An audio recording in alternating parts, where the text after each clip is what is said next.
যে যদি সুযোগ থাকে আমি যদি দেশে যেয়ে খেলতে পারি, মিরপুর টেস্ট হবে আমার জন্য লাস্ট, স্পেশালি টেস্ট ক্রিকেটে। আমি যেটা বললাম যে লাস্ট টেস্ট ম্যাচে আমি অনেক ভালো ফিল করেছি ব্যাটিংয়ে।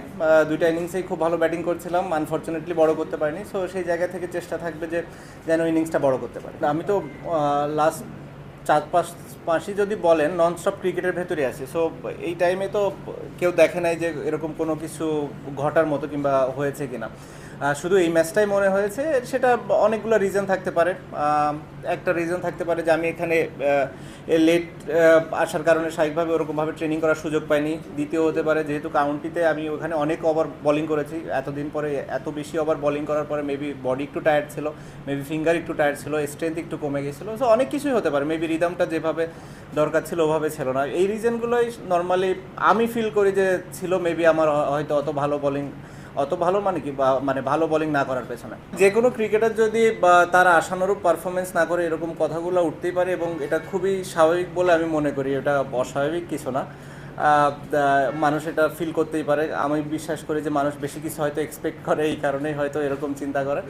বাট যেটা আমি বললাম যে হ্যাঁ, যখন আপনি যে ধরনের একটা লেভেলে পারফরমেন্স করছেন এবং সাডেনলি ওটা থেকে যখন একটু নিচের দিকে আসে, স্বাভাবিকভাবেই মানুষ এটা নিয়ে তো একটু সন্দেহ করবে এবং এটা নিয়ে কোশ্চেন মার্কও তুলবে তারা। এখন পর্যন্ত আমি তো অ্যাভেলেবল, যেহেতু দেশের অনেক পরিস্থিতি আছে, বা স্বাভাবিকভাবেই সব কিছু হয়তো আমার উপরে না। স্বাভাবিকভাবে ওই জিনিসগুলো আমি বিসিবির সাথে ডিসকাস করেছি, যে তাদেরকে বলা হয়েছে স্বাভাবিকভাবেই যে আমার কি প্ল্যান, স্পেশালি টেস্ট ক্রিকেট নিয়ে। এই টেস্ট এবং হোম সিরিজ আমি মানে যেটা ফিল করেছিলাম যে আমার লাস্ট সিরিজ হবে টেস্ট ক্রিকেটে স্পেশালি। সো ওইটা নিয়ে আমার চিন্তা ছিল, এবং এভাবেই ফারুক ভাইয়ের সাথে এবং বোর্ডের সিলেক্টরদের সাথেও কথা বলা হয়েছে যে যদি সুযোগ থাকে আমি যদি দেশে যেয়ে খেলতে পারি, মিরপুর টেস্ট হবে আমার জন্য লাস্ট, স্পেশালি টেস্ট ক্রিকেটে।